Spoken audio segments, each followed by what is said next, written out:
dan selamat pagi semuanya.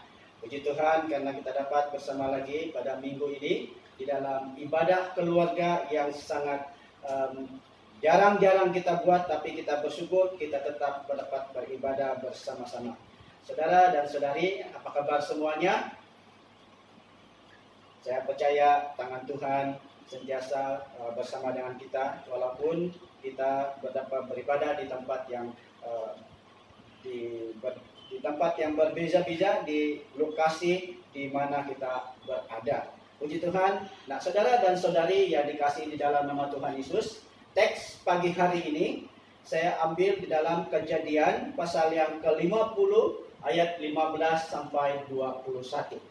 Nah, kita boleh memperhatikannya di Alkitab kita masing-masing, dan kita membaca, saya membaca dengan suara yang kedengaran, Anda memperhatikannya, dan kita dapat memahami kandungan daripada teks firman Tuhan pada pagi hari ini. Saudara dan saudari yang dikasihi dalam nama Tuhan Yesus, teks ini berbunyi begini. Tajuk besar di sana adalah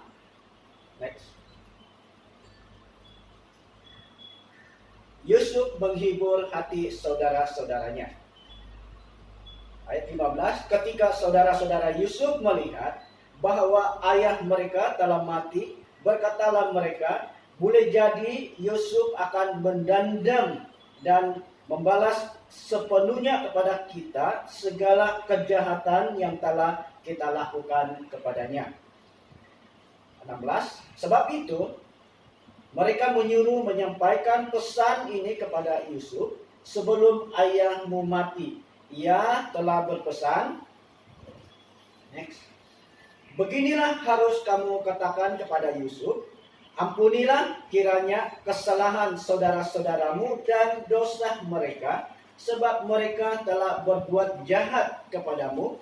Maka sekarang ampunilah kiranya kesalahan yang dibuat hamba-hamba Allah ayahmu. Lalu menangislah Yusuf ketika orang berkata demikian kepadanya. 18, juga saudara-saudaranya datang sendiri dan sujud di hadapannya serta berkata, kami datang untuk menjadi budakmu. Ayat 19, tetapi Yusuf berkata kepada mereka, janganlah takut, sebab aku inikah pengganti Allah. Ayat 20, memang kamu telah mereka-rekakan yang jahat terhadap aku, tetapi Allah telah mereka-rekakannya untuk kebaikan, dengan maksud melakukan seperti yang terjadi sekarang ini, yakni memelihara hidup suatu bangsa yang besar. Ayat 21, jadi janganlah takut, aku akan menanggung makanmu dan makan anak-anakmu juga. Demikianlah ia menghibur mereka dan menenangkan hati mereka dengan perkataannya. Nah, saudara dan saudari, demikianlah firman Tuhan yang akan kita pelajari pada pagi hari ini. Dan mari kita menyerahkan tempat dan waktu ini di dalam tangan Tuhan. Biar Tuhan yang memberikan pengertian, biar Tuhan yang memberikan kebenarannya ini kepada kita. Kita berdoa bersama-sama.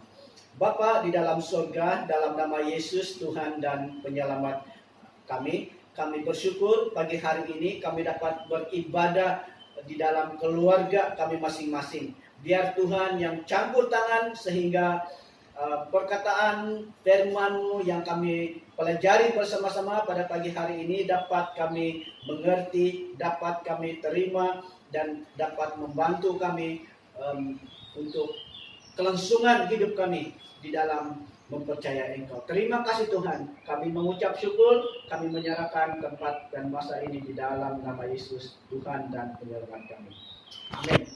Nah, saudara dan saudari yang dikasih di dalam nama Tuhan Yesus, tema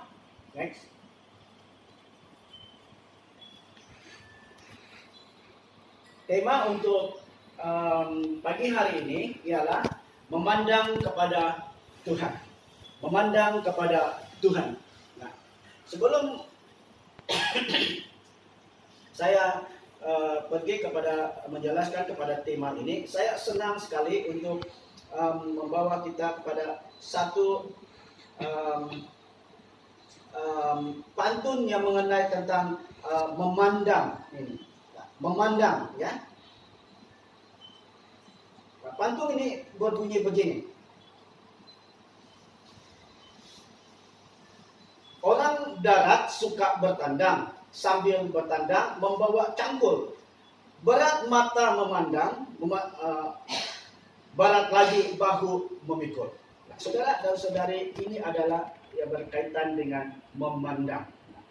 Bagi saya tidak tahu bagaimana pandangan Anda tentang memandang ini, tetapi kita dapat belajar, ya, dapat belajar bagaimana kisah yang kita akan belajar pada pagi hari ini memberitahu kepada kita tentang tentang suatu kehidupan tentang orang-orang yang percaya kepada Tuhan, khususnya di dalam pembacaan kita sebentar tadi.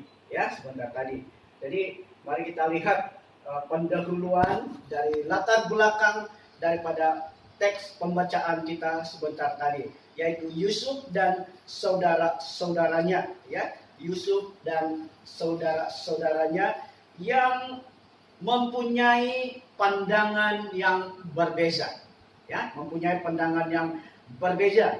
Kita melihat pandangan, ya, pandangan dari saudara-saudara Yusuf sendiri. Pandangan dari saudara-saudara Yusuf sendiri mengenai hidup mereka. Nah, mereka di dalam pembacaan ini, saudara dan saudari, kita dilihat bahwa mereka melihat bagaimana mereka memandang masa lalu sebagai suatu cara mereka mengambil tindakan, ya, mengambil tindakan. Di dalam pembacaan kita ini, setelah mereka ayah mereka meninggal, mereka berpendapat, mereka mengandaikan bahwa mereka pasti akan mendapat balasan sesuai dengan apa yang mereka lakukan pada adik mereka. Nah, sedikit latar belakang daripada keluarga ini adalah Yusuf dan saudara-saudaranya ini 12 adik beradik, dan Yusuf sendiri adalah anak yang ke-11 dari ibunya Rahel, ya, bersama dengan adiknya Benyamin. Dan yang lain itu saudara-saudaranya juga di ibu yang lain, dan tapi namun satu bapak, ya, saudara dan saudari. Nah, perbedaan yang pandangan yang mereka lakukan adalah saudara-saudara Yusuf masih mengingati apa yang telah mereka lakukan kepada adik mereka. Yang kita tahu di dalam pembacaan ini dan sebelumnya dikatakan bahwa, ya, bahwa saudara-saudaranya ini tidak dapat menerima apa yang Yusuf katakan. Nah, sedikit juga daripada pendahuluan dan latar belakang ini dari pembacaan ini, saudara dan saudari, kita dapat melihat bahwa teks ini juga merupakan pandangan penggenapan daripada apa yang mereka lakukan. Ya. Penggenapan, saya katakan bahwa teks ini adalah seperti yang kita tahu di pasal-pasal sebelumnya, bahwa Yusuf pernah menceritakan mimpinya kepada keluarganya, bahwa ada orang yang tunduk kepadanya dan ada orang yang akan sujud menyembah kepadanya. Dan ini sudah terbukti di pembacaan kita ini di sini, bahwa Yusuf telah menjadi Perdana Menteri Mesir pada waktu itu, ya, pada waktu itu. Sementara penggenapan yang satu lagi, bahwa ini adalah penggenapan dari mimpi Firaun yang diceritakan kepada Yusuf, bahwa terjadi sesuatu dua perkara. Yang pertama adalah terjadinya penimbunan makanan, kecukupan makanan selama 7 tahun, dan akan terjadi juga kelaparan. Nah, dan di dalam situasi yang kita pelajari sebentar ini adalah kisah di mana orang-orang yang ada di sekitar itu mengalami kekurangan makanan, dan sebab itu mereka ada di situ. Ya, mereka ada di situ. Nah, jadi di sini mula cerita ini berlaku sehingga saudara-saudara Yusuf datang kepada Yusuf untuk mendapatkan makanan, dan bahkan mereka tinggal di situ. Nah, dan kisah yang nyata sekarang ini adalah tentang mereka setelah saudara-saudara Yusuf dan ayah mereka yang sudah datang ke Mesir itu, mereka dan setelah ayah mereka meninggal, timbul ketakutan, kecemasan kepada saudara-saudara Yusuf ini. Next. Ya. Mari kita melihat apa yang sedang berlaku, ya, apa yang sedang berlaku, ya. Nah, selepas saudara dan saudara Yusuf sebentar tadi memandang seperti itu, tetapi Yusuf melihat situasi itu sebagai suatu yang Tuhan sediakan, walaupun bagi dia sangat berat untuk dia lalui, tetapi dia memandang itu sebagai suatu yang Tuhan lakukan, sehingga ada orang yang dapat diselamatkan. Kata Yusuf, Tuhan yang campur tangan di dalam situasi ini sehingga orang-orang itu dapat diselamatkan. Nah, saudara dan saudari, di sini kita dapat melihat apakah bakal terjadi. Nah, ini yang sedang dipikirkan oleh saudara-saudara Yusuf, ya. Ini yang dipikirkan oleh saudara-saudara Yusuf, apakah bakal terjadi sekarang setelah ayah mereka meninggal, setelah bagaimana kehidupan mereka selepas itu. Nah, dan kalau kita membaca di dalam Kejadian 42 ayat 20 sampai 22, itu kisahnya tentang kita memperhatikan di dalam Alkitab kita di Kejadian 42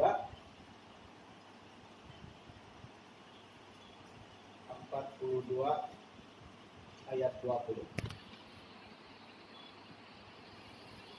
Saya membacanya dengan suara yang kedengaran. Tetapi saudaramu yang berbungsu itu haruslah kamu bawa kepadaku, supaya perkataan itu ternyata benar dan kamu jangan mati. Demikianlah diperbuat mereka.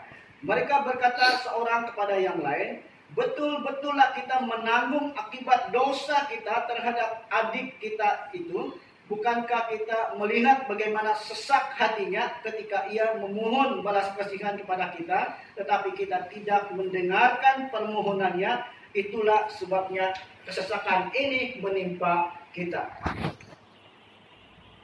Lalu Ruben menjawab mereka, bukankah dahulu kukatakan kepadamu, janganlah kamu berbuat dosa terhadap anak itu, tetapi kamu tidak mendengarkan perkataanku. Sekarang darahnya dituntut daripada kita. Saudara dan saudari, ini yang sedang dipikirkan, yang dipandang oleh adik-adik saudara-saudara Yusuf ketika ayah mereka. Mereka merasa cemas, mereka merasa bimbang, mereka merasa takut. Dan kalau kita melihat di dalam Kejadian 45 ayat yang ketiga, di situ dikatakan, dan Yusuf berkata kepada saudara-saudaranya, akulah Yusuf, masih hidupkah Bapak? Tetapi saudara-saudaranya tidak dapat menjawab sebab mereka takut dan gemetar menghadapi dia. Nah, ini yang menjadi ketakutan saudara-saudara Yusuf pada waktu itu. Ya, mereka cemas, bimbang dan takut. Nah, kalau saudara-saudara Yusuf itu merasa cemas, bimbang, dan takut pada waktu ini. Nah, di dalam waktu yang sama, saudara dan saudari yang dikasih di dalam nama Yesus, bagi kita yang sekarang ini, di generasi kita sekarang ini, yang menjadi ketakutan kita sekarang, menjadi kebimbangan, menjadi kecemasan bagi kita adalah apa yang sedang berlaku di sekarang ini. Itu penyakit COVID-19. Itu yang menjadi ketakutan. Kita tidaklah sama dengan situasi mereka, tetapi ketakutan, kebimbangan, dan kecemasan sama yang kita hadapi. Nah, sampai sekarang ini kita sudah diminta untuk mengawal perjalanan kita. Nah, demikian juga dengan saudara dan saudara Yusuf pada waktu itu. Nah, kebimbangan, kecemasan, kebimbangan, dan ketakutan mereka. Nah, saudara dan saudari yang dikasih dalam nama Yesus, pandangan Ibrani kuno, hukum pembalasan ini sedemikian kuat pengaruhnya. Mengapa mereka takut? Karena saudara dan saudari, hukum pembalasan ini sedemikian kuatnya, siapa yang berbuat jahat tidak akan terlepas dari hukuman. Ya? Siapa saja yang berbuat jahat tidak akan terlepas dari hukuman itu. Itulah sebabnya mereka cemas, sangat bimbang dan takut. Seperti kita sekarang ini yang sedang takut dengan situasi yang melanda kita pada waktu ini, ya, sehingga kerajaan memberi arahan pada kita supaya kita tidak boleh bergerak dengan atau bersama-sama dengan banyak kelompok, ya, sehingga ramai tempat ibadah, banyak tempat ibadah ditutup. Jadi dalam masa yang sama kita akan berada di tempat ini, di tiap-tiap keluarga kita untuk beribadah, ya. Nah, saudara, apa yang bakal terjadi pada satu yang tadi itu adalah masa depan. Tapi kita tidak perlu takut, saudara, sebab pandangan yang dimiliki oleh Yusuf adalah sesuatu yang tidak baik itu dipandangnya menurut rencana Tuhan, sehingga terjadi campur tangan Tuhan. Demikian juga dengan kita di situasi sekarang ini, memang ada kecemasan, memang ada kebimbangan, memang ada ketakutan, tetapi mari kita memandang kepada Tuhan sebagai pelindung kita di dalam menghadapi situasi ini. Ya, di dalam situasi ini. Jadi itu yang kita perlu lihat daripada Yusuf dan saudara-saudaranya, ya, tentang masa depan yang kita miliki, bahwa Tuhan akan melindungi kita. Di Mazmur 91, Tuhan menjaga, Tuhan melindungi kita. Ya, di Mazmur 121 bahwa Tuhan menjadi pertolongan kepada kita. Oke? Nah, saudara dan saudari yang dikasih di dalam nama Tuhan, mari kita memandang kepada Tuhan supaya rasa cemas, rasa bimbang, rasa takut itu tidak menjadi suatu prioriti kita yang terutama, tetapi pandangan kita kepada Tuhan yang menjadi prioriti. Yang kedua, di dalam teks ini dari saudara-saudara Yusuf, yang pertama tadi kita melihat bagaimana mereka memandang situasi mereka sehingga mereka menjadi cemas, bimbang, dan takut. Tetapi yang kedua lagi ini dari saudara-saudara Yusuf adalah tentang kecurigaan. Curiga. Dalam arti yang lain, curiga ini maksudnya adalah was-was, ya, atau tidak yakin dengan apa yang seseorang lakukan, ya, apa yang orang tidak lakukan. Jadi mereka di sini rasa bersalah, ya, rasa bersalah menghantui hati nurani mereka. Ini dari saudara-saudara Yusuf, ya. Dan yang seterusnya adalah mereka tidak mampu, ya, tidak mampu mengampuni dan melupakan masa lalu. Nah, saudara dan saudari yang dikasih di dalam nama Tuhan Yesus, sebagai anak-anak Tuhan yang percaya kepada Tuhan, seharusnya kita mampu, ya, kita mampu mengampuni dan melupakan masa lalu. Seperti kata Paulus bahwa dia menganggap semuanya itu sampah. Dia menganggap hidupnya yang masa lalu itu sebagai sampah, ya. Dan kita sebagai anak-anak Tuhan tidak perlu curiga, tidak perlu rasa bersalah, atau tidak perlu rasa situasi itu yang lalu itu menghantui hati kita. Tetapi kita perlu melihat kepada Tuhan. Hati nurani yang merasa bersalah membuat orang terus merasa ketakutan, biarpun tidak ada yang perlu ditakutkan, dan membuat mencurigai setiap orang, seperti halnya Kain. Di dalam Kejadian 4 ayat 14, di mana setelah Kain membunuh adiknya Habel, ya, dan dia diusir, dan dia sangat ketakutan.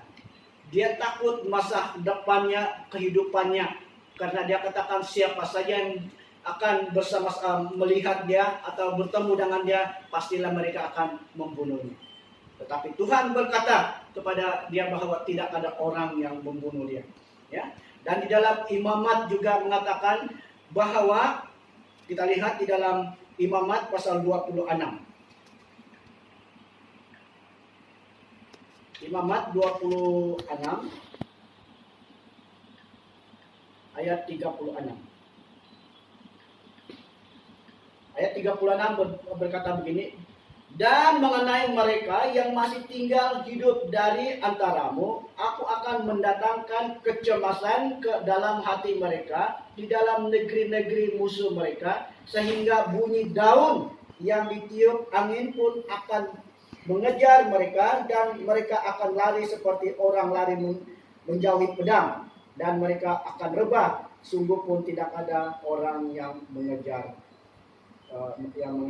Saudara dan saudari, di dalam ayat ini orang yang memiliki rasa curiga atau was-was ini selalu seperti ini, ya.